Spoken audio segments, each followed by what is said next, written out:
A lot of people were worried Michael Bay was gonna cow a butt the Ninja Turtles. I've got good news for you today, folks. It's not a bad film. In fact, I think it's actually better than the 90s original. We must have watched different movies because all I saw was a computer-generated nightmare. Jessica Chobot, host of The Nerdist, is here. So get ready, because tonight we dine on turtle soup.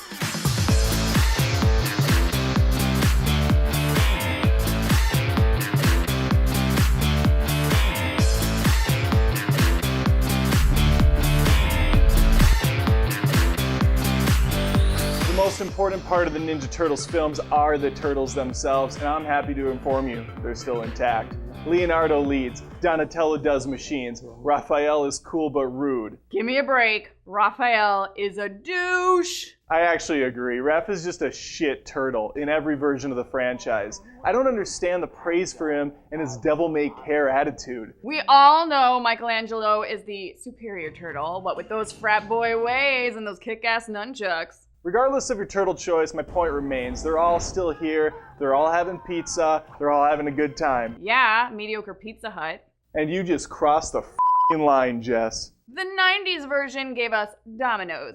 That's the real star of this movie. With its family-friendly seating, full salad bar, and a book club program, Pizza Hut is the chain to look out for. It's the one you come back to over and over again. Can I get paid somehow for this?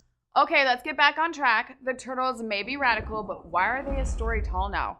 They're gigantic. Why do they even need to be ninjas at that point? They can pick up cars. They're not really lean green fighting machines anymore, and don't even get me started on Splinter. He looks like a wet hot dog dipped in hair. You can't beat the flawless voice works of Kevin Clash. But we do get to see him fight, and I thought that was pretty radical.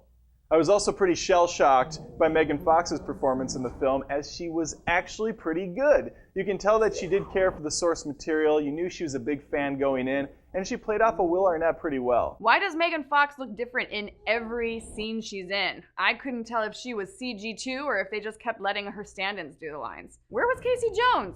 Oh right, he wasn't in it. Instead, you got Whoopi Goldberg. Pretty much the same thing. The world is screaming for a third sister act, and this is the way to do it. We slowly reintroduce Whoopi to a new generation of children, get her back in the limelight. Then when the time is right, which is very soon, might I add, toss in Anna Kendricks, toss in half the cast from Glee, throw Pitbull in there as the crazy priest, and you have a surefire hit. What are you even talking about anymore? I'm sorry. I just wanted to get Whoopi back in the habit for a while now. Let's keep talking turtles with Shredder. Yes, James Saito plays him perfectly in the original. The suit matches his cartoon look to a T. Now he's apparently Iron Man. Times have changed, JC. You're gonna have to learn to live with that. Don't call me that. Our heroes in a half shell bulked up, and now they needed a more intimidating rival. I do wish we got to see an actual Foot Clan of ninjas, and not just your standard soldiers, but Shredder was pretty awesome. Certainly more threatening than that walking can opener you're referring to.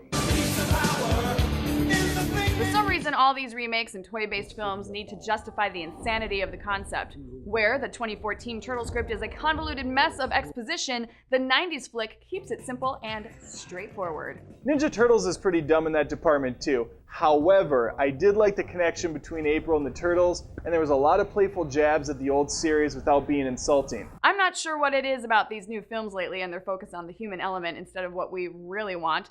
The title characters. The Turtles are not in the new film nearly enough.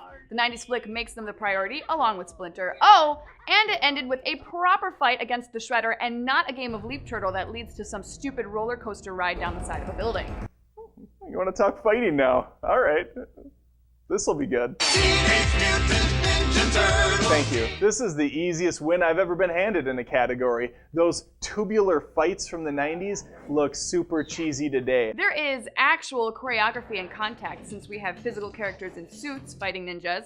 The new movie is just a circle jerk of frantic close-up movements and an overabundance of slow motion to mask the lack of any sort of structured fight. I'll take crisp slow-mo any day of the week over Casey Jones knocking someone into the air right before spewing out some lame one-liner. Then there's the incredible snow chase down the side of the mountain. I have no idea how they filmed any of it, and I assume 90% was computer generated, but it was really well done and a lot of fun to watch. The fight with the Shredder was a bit of a letdown in comparison, but it was still 3 times longer and a whole lot prettier looking than that joke of a fight in the first movie. There are training sequences, hand-to-hand fights, my boy Casey Jones kicking ass, and the most important feature, it all being real. They are physically doing these stunts and it brings a larger level of realism to the picture. Let's move on to music because I can't wait to hear you bullshit your way out of that one. Heroes in a half shell, turtle power. Alright, this is rough. I'm not gonna lie. This is not easy. Brian Tyler composed the music on the new release, and it's forgettable, which is a shame. The Turtle franchise has had some of the most memorable music with the cartoon and the last films, so it's too bad the new score is really uninspiring, but there is a silver lining in this playbook. In the elevator scene, they do a little beatboxing, the 4 of them. That's the Turtles I like. That's the Turtles I know. So you aren't even going to try and fight me on this. I suppose it's for the best when the pizza power is so strong in my movie. The main theme is cowabangin', plus there's a little MC Hammer sprinkled in for good measure. I think we can both agree that neither of these films hold an anchovy to Vanilla Ice's masterpiece, Go Ninja Go, from Secret of the Ooze, which is Ninja Turtles 2 for you dipshits. Agreed. I think I can speak for both of us when I say the Ninja Turtles films aren't the best way to spend your weekend. They have their moments, but there are far better movies to watch out there. The question isn't the quality, though. It's which is better. And for that, I say 2014. First off, don't ever speak on my behalf. And second, understand that any movie with a giant talking animal is automatically going to lose a letter grade from me. That being said, the 90s TMNT has a charm to it.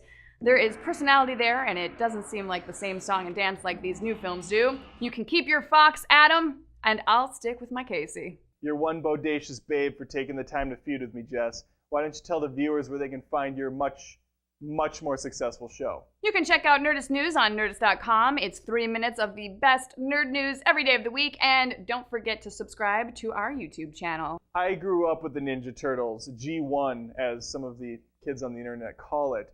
I had the Ninja Turtle action figures. I had the backpack. I had a Michelangelo basketball player. I don't know what this is. And I also had the cassette tape with pizza power and all that shit on it. Yet, I can still see the spirit retained in this new movie, but I'm guessing that's not the case for some of you. Let me know in the comments, vote for the winner, and remember, this is more than just reviews. This is Movie Feuds. Seriously, I could have played a better April O'Neil. Throw me in a yellow jacket and boom, done.